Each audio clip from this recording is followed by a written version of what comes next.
ஹாய்லாம் கிடையாது. நான் சொல்றேன் கேவலம். பார்வதி மாதிரி ஒரு பொண்ணு பிறந்ததுக்கு சத்தியமா சொல்றேன். அவங்க அம்மா எல்லாம் வந்துட்டு எத்தனை ஜென்மத்துக்கு பாவத்தெல்லாம் தீர்க்க போறாங்கன்னு எனக்கு தெரியல. அதாவது இவ்வளவு ஒரு கொடூரமா, இதை விட ஒரு குளம் எடுத்து கத்தி எடுத்து குத்த சொன்னா கூட அது பொண்ணு குத்தும் போல இருக்கு. என்ன ஜென்மங்க, என்ன வேணா பண்ணிட்டுங்க. அவங்க கேவலமான ஒரு பொம்பளையாவே இருக்கட்டும். நான் சொல்றேன், திவ்யாவை கேவலமா பேசியிருக்காங்க, கனியை கேவலமா பேசியிருக்காங்க, சுபிக்ஷாவை கேவலமா பேசியிருக்காங்க. அதுக்காக என்ன வேணா ஒருத்தவங்களை கொலை பண்ணி போட்டுடலாமா? தப்பு பண்ணா அவங்களுக்கு தண்டனை கிடைக்கணும், அவ்வளவுதான். தவிர்த்து அவங்களுக்கு சித்திரக்கூடாது. ஒண்ணும் இல்ல, எடுத்து வெளில போடுற தொடை அங்க மாட்டிக்கிட்டு இருக்கு, கிழிச்சிருந்து ஏதாவது ஒண்ணு ஆச்சுன்னா அங்க 2 குழந்தைங்களுக்கு யார் பதில் சொல்லுவா?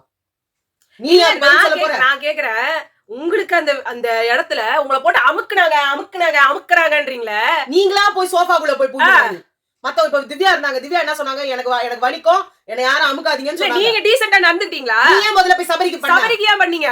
சபரியா திவ்யா யாருக்கும் பண்ணல. திவ்யாக்காக நாங்க நிக்கிறதுல நிஜமாவே நான் பெருமைப்படுறேன். I am proud of that girl, really. ஆனா போன சீசன் ஒருத்தவங்க நாங்க சப்போர்ட் பண்ணோம்ல, இப்போ எங்களுக்கு ஜாக்லின் நினைச்சாலே எனக்கு அசிங்கமா இருக்கு. ஒரு கேவலமான ஜென்மத்துக்கு உட்கார்ந்து போடுற. என்ன 2 பேருக்கு ஒரே பிஆரா கேக்குறேன்? அசிங்கமா இல்ல உனக்குலாம்? இல்ல நான் சப்போர்ட் பண்ணி ஜாக்லினுக்காக சீசன் 8ல அழுதா அவமானமா இருக்கு எனக்கு. உனக்கா மனுஷத்தன்மை இருக்கா? அந்த பொண்ணுக்கு போடுற. அவன் யாரு போய் கமருதீன் கூட போயிட்டு பழக சொன்னா? அவன வேணும்னே வந்து அங்க அடிச்சானா? இப்ப எதிர்பாராம நடந்த மாதிரி ஒரு ஆக்சிடென்ட் அது?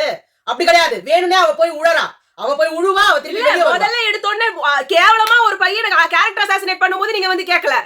அவங்க வந்து இங்க என்ன பேட் டச் பண்றான், அன்வான்டட் டச் பண்றான்னு வரும்போது கேட்கல. அந்த கேவலமா சொல்லுச்சு, என் புருஷன் வச்சிருந்தான் அவன். சொல்ல முடியாது, இதை விட அசிங்கமா சொல்ல முடியாது. அப்பெல்லாம் வந்தீங்களா? பிக் பாஸ்ல தானே நடந்தது அது. அவங்க வெளியில அஃபேர் வச்சுக்கிட்டு உள்ள வரல. அப்பெல்லாம் கேட்காத ஜாக்லின் வந்து பார்வதிக்கு ஒரு 3 நாள் முன்னாடி ஜாக்லின் வந்து எங்க கமருதீனுக்கு வந்து நாங்க வந்து என்ன வேணா பண்ணிட்டு நீ வந்து சாரி கேட்டுட்டா அவ்வளவுதானா? ஒரு அங்க ஒண்ணுமே இல்ல. என்ன வேணா பண்ணிட்டு சாரி கேட்டா போதுமா?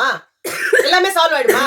அவங்க நடிக்கலங்க, அத பத்தி கவலை இல்லைங்க. நிஜமாவே அந்த பொண்ணுக்கு ஏதோ ஃபிக்ஸ் வந்துச்சு, ஏதோ நாச்சு. அந்த 2 குழந்தைங்களுக்கு யார் பதில் சொல்றது? அநியாயமா இல்ல? என்னங்க ஒரு பிக் பாஸ் அங்க என்ன ஷிவின் கேக்குறாங்க. இப்ப ஷிவின் போட்டுருக்காங்க ஒரு story. Hats off to Shivin. இதுக்கு இப்படிதான் நிக்கணும்.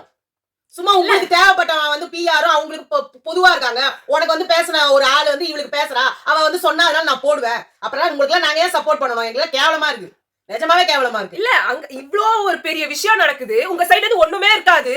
ஆனா அங்க ஒரு விஷயம், அங்க இருந்து இவங்க, அதாவது உங்களோட ஃபேவரட் பார்வதி கமருதீன் இது அடிச்சாங்க. அன்னைக்கு போட்டது கூட யாருக்கு போட்டதுன்னு நம்ம எவ்வளவு யோசிச்சோம். ஜாக்லின் இப்படி போட மாட்டாங்க. ஜாக்லின் ஓரளவு நியாயமா. நான் இத சொல்லிடுறேன், கேரக்டர் அசாசினேஷன் பண்ணதே பார்வதி தான் கமருதீன் மேல. ஆனா ஒரு எது இருந்தாலும் ஈஸியா பொண்ணை வந்து கேரக்டர் அசாசினேட் பண்ணிடலான்ட்டு கதையே திருப்பி போட்டு நீங்க ஒரு ஸ்டோரியை போட்டீங்க. மஞ்சரியும் முத்துக்குமரனும் அன்னைக்கு வந்து ஆபாச குறியீடுக்கு போட்டாங்கன்றதுக்காக வேற வழியே இல்லாம நீங்க எடுத்தது ஒரு ஸ்டோரி போட்டீங்க. அது கூட மனசாரெல்லாம் போட்டிருக்க மாட்டாங்க. இப்ப இன்னைக்கு இந்த 3 நாள் முன்னாடி கமருதீனும் அடிச்சாங்க, பார்வதியும் அடிச்சுக்கிட்டாங்க. 2 பேரும் மாத்தி அடிச்சுட்டாங்க. 2 பேரும் மாத்தி வார்த்தைகளை விட்டுக்கிட்டாங்க. 2 பேரும் ஒருத்தருக்கு நீங்க வாங்கல, நான் போட்டதெல்லாம் வாபஸ் வாங்குறேன். இந்த மாதிரி கேவலமான ஒரு பொண்ணுக்கு நான் வந்து போட்டேன் ஸ்டோரின்னு நான் அசிங்கப்படுறேன். உங்க வாயில ஒரு வார்த்தை வரட்டுமே, நாங்க பேசுவோம். உங்களா பேசுறதுக்கு தகுதியே கிடையாது. இதுக்கு மேல அவங்க மேல சொல்லவும் வேணாம். கண்டஸ்டன்டே கிடையாது. உள்ள உட்கார்ந்து அந்த காருக்குள்ள உட்கார்ந்துகிட்டு நீங்க ஒவ்வொருத்தரையும் அனுப்புறதுக்கு உங்களுக்கான எல்லா விதமான ஸ்ட்ராட்டஜியும் போட்டுக்கோங்க. ஆனா அங்க இருந்து கண்ணை காமிச்சுக்கிட்டு ஃபர்ஸ்ட் எடுத்தோன்னே விக்ரம் இறங்கிட்டாரு. ரொம்ப நேரம், எப்படி சொல்றது, ஒரு 1 hour 2 hours இல்ல 1.5 hours இருக்கும். 2 hours ஆகும்போது இவங்க ஆரம்பிச்சாங்க இவங்க வெளியில தரதுக்கு. 1.5 hours இருக்கும்போது விக்ரம் வெளியில இறங்கிட்டாரு. அவர் எப்படின்னா 2வது சீட்டுக்கு 3வது பின்னாடி டிக்கி வரைக்கும் என்ன நடந்ததுன்றத சொல்லணும். அவரால உட்கார முடியல, பாவம். ஆயிடுச்சு காலு சுத்தமா. என்ன நடந்ததுன்றத சொல்லிடணும். ஒரு நிமிஷம் இரு. அந்த கார்ல ஃப்ரண்ட் சீட்ல ஃபர்ஸ்ட் எடுத்தோன்னே அங்க வந்து இவரு வினோத் இருந்தாரு, சபரி இருந்தாங்க, திவ்யாவும் இருந்தாங்க, அரோராவும் இருந்தாங்க. அப்புறமா திவ்யா என்ன பண்ணாங்க, ஃபர்ஸ்ட் வந்து சுபிக்ஷா வந்து டிக்கிக்குள்ள அந்த சைடுக்கு போயிட்டாங்கன்றதுனால இவங்களும் பின்னாடி போயிட்டாங்க. அதுக்கப்புறமா தான் விக்ரம் கீழே இறங்கிட்டாரு. விக்ரம் கீழே இறங்குறதுக்கு முன்னாடியே அத்தனை வார்த்தைகள் பேசப்பட்டுச்சாங்க. பேசப்பட்ட வார்த்தைகள்லாம் அசிங்கம் தான். சாண்ட்ரா வந்து பொறுக்கி பாருன்னாங்க, காமருதீன்னாங்க, இவங்க ஸ்கேம்ரான்னாங்க. அப்புறமா இன்னும் பீப் போடுற வார்த்தைகள் பேசினாங்க. நாயினாரு கமருதீன். இதுல ஏத்தி விட்டுக்கிட்டே இருந்தாங்க நம்ம பார்வதி. எல்லாரும் என்ன வார்த்தை, உங்களுக்கு காமம் இல்லாம தான் உங்க பிள்ளைங்க பிறந்தாங்களா? ஐயோ, கமருதீன்லாம் வந்து காது கொடுத்து கேட்க முடியல. அங்க இவங்களும் வந்து அப்புறம் ஒரு கட்டத்துக்கு மேல சாண்ட்ரா அமைதி ஆயிட்டாங்க. ஆனா அவங்க 2 பேரும் பேசி ஃபர்ஸ்ட் இறக்கலான்ற மாதிரி பேசிக்கிட்டே இருந்தாங்க. ஒரு கட்டத்துக்கு மேல அவங்க இறங்கல அப்படின்னோட விக்ரம் இறங்கனோட ஸ்பேஸ் கிடைச்சிருச்சு. ஃப்ரீ ஆயிடுச்சு. அப்போ வந்து 2 மணி நேரம் ஆயிடுச்சுன்னு பிக் பாஸ் சொல்லவும் பார்வதி வந்து அதை ஓபன் பண்ண பார்த்தாங்க. இவங்க கீழே விழ போறாங்கன்றதுக்காக பார்வதி சாரி இவங்க திவ்யா வந்து சாண்ட்ராவை இப்படி புடிச்சிட்டு இருந்தாங்க. இங்க இருந்து இவங்க வந்து இறக்கி விடுறதுக்கு வெளியில வந்து அந்த இந்த டோரை வந்து ஓபன் பண்ணி விட்டு அப்படி ஒதுக்குது, தள்ளி விடுறது. காலால இவங்க எட்டி வச்சது பத்தாதுன்னு கமருதீன் கூட சேர்ந்து என்னது இது அநியாயம். சாண்ட்ரா அங்க இந்த டோரை வந்து சபரியும் புடிச்சிட்டு இருக்காரு, இவங்கள வந்து திவ்யா புடிச்சிட்டு இருக்காங்க. இவர் எட்டி விட்டு எதுல அவங்க வந்து போர்ஸ்ல இப்படி போய் விடுறாங்க. மண்டை உழுது வில ஒண்ணு கிடக்க ஒண்ணு ஆச்சு. யார் பதில் சொல்லுவா? ஒண்ணுல தலையில போட்டுருக்கிற கிளிப்பு குத்தி ஒரு பொண்ணு செத்து போச்சு தெரியுமா? மண்டையில கிளிப்பு போட்டிருக்காங்கல்ல, அந்த கிளிப்பு போய் இது மாதிரிதான் ஏதோ எதிர்பாராம வீட்டுல வழுக்கி அடிச்சு அந்த இடத்துல திவ்யா சொல்லிட்டு இருக்காங்க கை கை கைன்னு. காதுலயே உள்ளியாமே டப்ஸா காதா உங்களுக்கு பார்வதிக்கு? சத்தியமா ஒரு பொண்ணு உலகத்துல சம்பந்தமே இல்லாம கத்திக்கிட்டே இருக்காங்க. நீ அப்படிதானே நேத்து என்ன பண்ணும்போது நேத்து உங்களை திவ்யா என்ன பண்ணாங்க? நீங்க தான் போய் சபரியா அமுக்குனீங்க. அப்ப கூட திவ்யா உள்ள வரல. நீ சபரிக்கு நீ வந்து நான் இப்ப உனக்கு வந்திருப்பேன். அப்ப நீ சபரிக்கு வரல, இப்ப மட்டும் நான் ஏன் வரணும்? நான் யாருக்குமே வரமாட்டேன். நீங்க பெரிய ஒழுங்கா, நீங்க பெரிய ஒழுங்கா. எனக்கு வந்து பாயிண்ட்ஸ் கம்மியா இருந்ததுன்னா நீ அவங்க கூட தான் போட்டு சேர்ந்து போய் ஸ்ட்ராட்டஜி பண்ணிருப்ப. அந்த சுத்தி சுத்தி வந்தீங்கல்ல, என்ன பண்ணீங்க? சுத்தி சுத்தி வந்தீங்கன்னு ஒரு டாஸ்க் வந்துச்சுல, என்ன கீச்சிங்க? என்ன பண்ணீங்க? இதான பண்ணீங்க. டாப் ஸ்கோர் இருக்கவங்க போயிட்டு அமுக்கணும்ன்றதானே உங்க பிளான் போட்டாங்க. ஆமா, எல்லாரும் பண்ணது தப்புதான், எல்லாரும் தப்பு, எல்லாரும் ஃப்ராட் தான். அத பத்தி யாரும் இது இல்ல. இந்த விஷயத்துல யாரோட இதுவும் கிடையாது. நீங்க 2 பேர் தான், கமருதீன் அண்ட் பார்வதி. உங்களெல்லாம் மன்னிக்கவே முடியாது சத்தியமா. கீழே விழுந்ததுக்கு அப்புறமா அவங்களுக்கு என்ன ஆச்சு ஏதாச்சும் எனக்கு தெரியல. அவங்க ஃபர்ஸ்ட் வந்து அழுட மாட்டிக்கிட்டு இருக்கு, இழுக்குறாங்க கதவு டோர. கண்டது இல்ல, தொட்ட கிழிச்சதுன்னா என்ன ஆகுது? அதுக்கு அப்புறம் சோடா புட்டி கண்ணாடி போட்டுட்டு இருக்காங்க. போட்டு இருக்கா இல்ல, அந்த சோடா புட்டி கண்ணாடி தூக்கிட்டு போயிட்டு எனக்கு காக்கா தூக்கிட்டு போயிடுச்சா? கண்ணு தெரியாதுல்ல, ஸ்டைல் கண்ணு தெரியாதுல, கண்ணாடி மாட்டணும். காரமா முடிச்சிருச்சு. எல்லாம் பெத்தாங்களா செஞ்சாங்களானே தெரியல, முடியல. அந்த டோர் அந்த டோர்ல அந்த இடத்துல கரெக்டா நிக்குது, கரெக்டா அதுல போய் உட்கார்ந்திருக்கு. கோவத்துல இழுக்கு. என்ன நடக்குது கீழேன்னு கூட பார்க்காம ஒண்ணு அப்படி பண்ணா என்ன ஆடுவ? உனக்கு கண்ணு போச்சுன்றதுக்காக எல்லாரும் எவ்வளவு பேசுனாங்க. உன்னால சத்தியமா சொல்ல தப்பே கிடையாது. இப்ப கூட கமருதீன் உங்களை அடிக்கும் போது இங்க எல்லாரும் பேசிட்டு இருந்தாங்க, நம்ம கூட பேசி தொலைச்சோம். ஒரு இறக்கமே இல்லாத ஒரு ஜந்துக்கு என்ன பொண்ணா இது? இல்ல அந்த அவங்க அங்க இருந்து விழுந்ததுக்கு அப்புறமா அவங்களுக்கு பிக்ஸ் வருது. அவங்களுக்கு என்ன ஆச்சு மெடிக்கலா அது என்னது அதெல்லாம் தெரியாது. அப்ப அங்க இருந்து இவரு ஓடினாரு, நான் இங்க சல்யூட் டு இது சபரி. அவரு உள்ள இருந்து அவர்தான் வந்து டிடிஎஃப் ஜெயிக்க வேண்டிய அமுக்கிட்டு உள்ள அரோரா உட்கார்ந்துட்டு இருக்காங்க. அதெல்லாம் பொண்ணாது, சும்மா அதை எல்லாரும் சேர்ந்து வச்சு ஜெயிக்க வைக்கிறாங்க, அவ்வளவுதான். ஒரு வார்த்தை வாயை திறந்து பேசலையே, அமுக்கி உட்கார்ந்து இருக்குது. ஆரம்பத்துல இருந்து எல்லாத்துக்கும் சேர்ந்து காரணம் பண்ணது நீ தானே. இன்னைக்கு வாயை திறக்கறியா? அப்படி சுபிக்ஷா கூட வாயை திறந்து ஏதோ பேசுறாங்க, அழுகுறாங்க. அது நடிப்பு, அது எல்லாத்தையும் பார்க்கும். அப்பா இறங்கி இன்னைக்கு அவர் இறங்கலன்னா அவர் வந்து இன்னைக்கு வந்து டிடிஎஃப் வின்னர். இப்ப யாருக்கு ஃபைனலிஸ்ட் யாருக்கு தெரியும்? இப்ப சாட்டர்டே எபிசோட்ல கூட எவிக் பண்ணி கூட அனுப்பிச்சு விட்டுருவாங்க. தப்பு, இது ரொம்ப தப்பு. வினோத் கீழே இறங்கிட்டாரு. இல்ல இதுக்கு முன்னாடி ஒரு வினோத் கம்மியா இருக்காங்க ஜாஸ்தியா இருக்கா அப்படி இல்ல, மனிதாபிமானம். ஆமா, அதான் திவ்யா தன்னை வந்து அசிங்கப்படுத்தின பொம்பளை அது. அதுக்கு எகிரி கத்தி பேசிட்டு இருக்காங்க. ஏன் பேசுறேன்? உன்னை வாயை திறந்தா வாயை கிழிச்சிருவேன். எனக்கு 100% 200% சொல்றீங்கல, 200% அந்த 200% ரெஸ்பெக்ட் தான். நீ என்ன வேணா சொல்லிக்கோ, பிஆர்னு சொல்லு. அமிதால இதெல்லாம் பேச முடியுமா? அமிதால இதெல்லாம் பேச முடியுமா? அமித்துக்கு வாயை திறந்தா இதெல்லாம் வருமா? மாமாவளை பாத்துட்டு இருந்தான் அவன். வராங்க ஸ்ரீரஞ்சனி, இதுக்கு வந்து பேசுங்க, வந்து பேசு ஸ்ரீரஞ்சனி, இதுக்கு வந்து பேசு. பொம்பளையா நீலாம் உட்கார்ந்து போடுறல்ல, இல்ல போடு. ஒரு ஆம்பளை அங்க இருந்து வந்துட்டு ஃப்ராட், ஈகோ சென்ட்ரிக், மேனியாக், கோழ, அயோக்கியத்தனோட அந்த ப்ரோமோ எடுத்து தூக்கி போட்டு உங்க ஸ்டோரியில போடுறீங்களே, உங்களுக்கு என்ன உங்களோட மனசாட்சி? இதெல்லாம் என்ன அப்படி பண்ணிட்டாரு அமிதா? அமிதா என்ன பண்ணாங்க? அன்னைக்கு உட்கார்ந்து அங்க பல்ல இழிச்சிக்கிட்டு அவங்க கூட உட்கார்ந்துட்டு ஊட்டிக்கு போலாமா கொடைக்கானல் போலாமான்னு ஒருத்த கேக்குறாங்க. இல்ல வாயில ஆய் போய்டுன்னு சொல்லி காக்கா ஆய் போய்டுறது கூட உங்க புருஷன் கேக்குறதுக்கு துப்பு இல்லாம சொல்லி கேக்குறாங்க. காக்கா வாயில ஆய் போயிடுச்சுன்றது சாதாரணமா ஸ்கூல் பசங்க எல்லாம் சொல்ற காமெடியா. உங்க பொண்ணுக்கு போய் சொல்லுங்க, உங்க பொண்ண ஒரு பையன் கூட்டு வச்சு ஓ வாயில காக்கா ஆய் போயிடும் நீ கேக்கட்டும். நீங்க வந்து இதெல்லாம் சாதாரண ஒரு காமெடி தானே, இதெல்லாம் ஏவேதா தூக்கிட்டு வர இத சொல்லுவாரு அவரு. எவ்வளவு கோவம் வரும் உங்க வீட்டு பொண்ணுக்குன்னா? தப்பு இல்ல அது. நீங்க எதுவுமே சொல்லாம இருங்க. அதுக்காக உங்களை வந்து உங்களை அந்த கேப்டன்சில கேட்டாங்களாம். அவ்வளவு வைத்தறிச்சல். திவ்யா திவ்யா திவ்யா திவ்யா திவ்யா போடும் திவ்யா போடும் திவ்யா போடும். அவரு சொல்றா கூட எனக்கு ஒரு இது இல்ல. உள்ள கண்டஸ்டன்ட் நீங்க யாரு? நீங்க தான சொல்றீங்க ஃபேமிலி இருக்க கூடாது, ஃபேமிலி இருக்க கூடாது. ஃபேமிலியே வர உள்ள நீ ஏன் உள்ள வர? நீ கண்டஸ்டன்ட்டா? உங்க வீட்டுக்கார தானே கண்டஸ்டன்ட். அவரே அங்க ஆய மூடி தான் இருக்காரு. ஆடுற நீ. நான் மத்த எல்லாரையுமே சொன்னேன், ஏதோ வியானா உடம்பு முழுக்க போய் வெறும் ஃபேக். நீ நீ பேசுற எல்லாமே பிச்சை கனிய உள்ள என்ன சொன்னீங்க? வாங்க, இந்த வாங்குங்க, இதெல்லாம் போடுங்க. ரொம்ப நல்லவங்களாம். உள்ளதானங்க நீங்க கண்டஸ்டன்டா தானங்க இருக்கீங்க. ஒரு கண்டஸ்டன்ட்க்கு நடந்துருக்குங்க. பேசுவீங்களா? வாய பொத்திக்கிட்டு தானே உட்கார போறீங்க. இதே வியானா கிட்ட தானே சொன்னாங்க என் புருஷனுக்கும் அவளுக்கும் ஏதோ இருந்ததுன்னு. அன்னைக்கு வாய மூடின்னு தானே இருந்த. உனக்கு தைரியம் இருந்தா என்ன சொல்லிருக்கணும்? போய் நீ திவ்யாவை கேட்டிருக்கணும். உனக்கும் அவன் புருஷனுக்கும் அஃபேர்னு அவ சொல்றான்னு. நீ ஃபேக்கா அவங்க ஃபேக்கா? எல்லாரும் சேர்ந்து நீங்க அங்க உட்கார்ந்து அடிச்சீங்கல்ல, உங்க எல்லாருக்கும் பதில் சொல்றதுக்கு தான் உள்ள உட்கார்ந்து பதில் சொல்லிட்டு இருக்காங்க. இன்னைக்கு அந்த இப்போ நினைச்சா கூட இவங்க எல்லாரும் சேர்ந்தாங்க. அது பார்வதிலாம் வந்துட்டு அப்படியே ஒரு ஓரமா வந்துட்டு நக்கலா நையாண்டியா ஜாடையா வந்துட்டு திவ்யாவை சொல்லுவாங்க. கமருதீன் ரியலிஸ்டிக்காக பார்வதி ரியலிஸ்டிக்கா இருக்காங்க.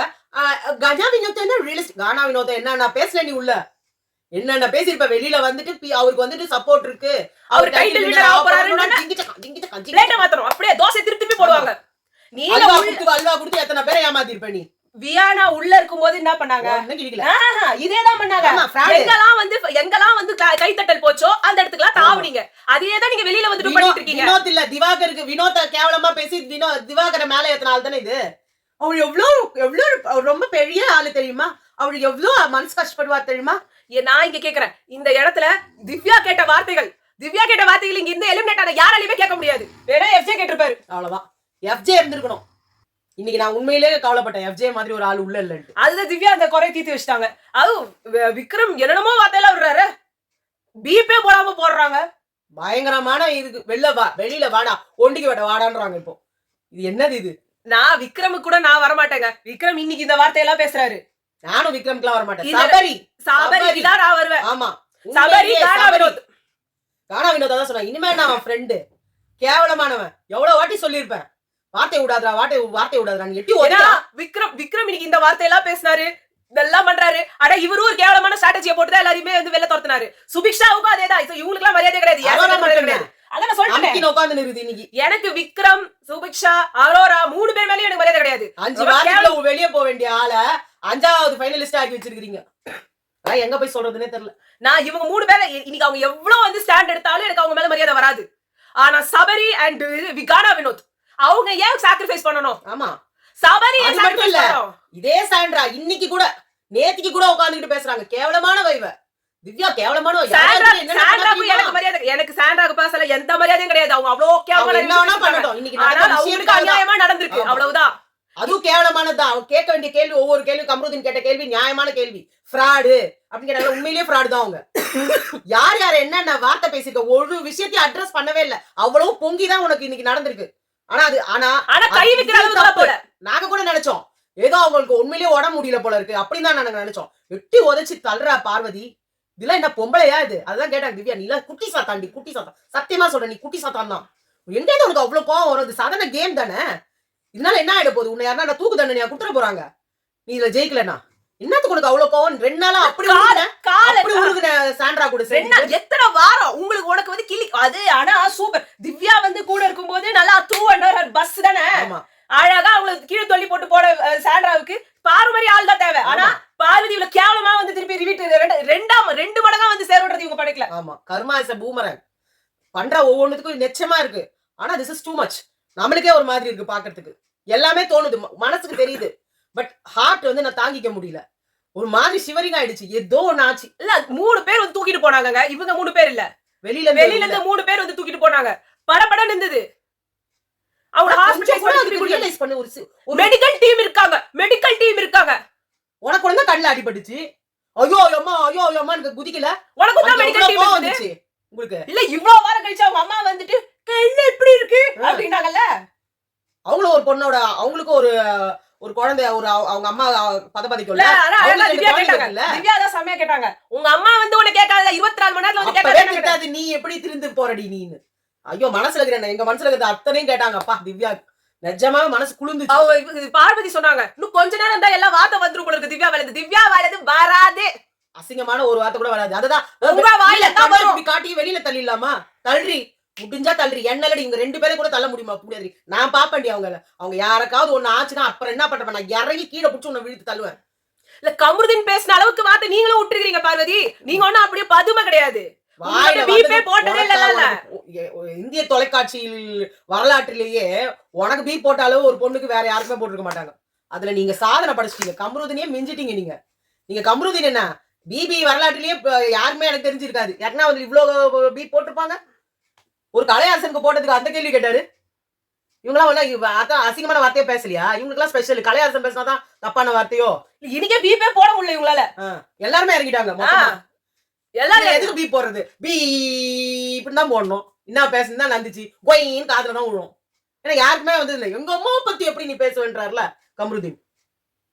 அதான் சபரி கேட்டாரு. அப்ப 2 குழந்தை அம்மா தள்ளி விட்டியேன்னு. இதெல்லாம் எங்க போய் முடிய போதோ ஆண்டவா.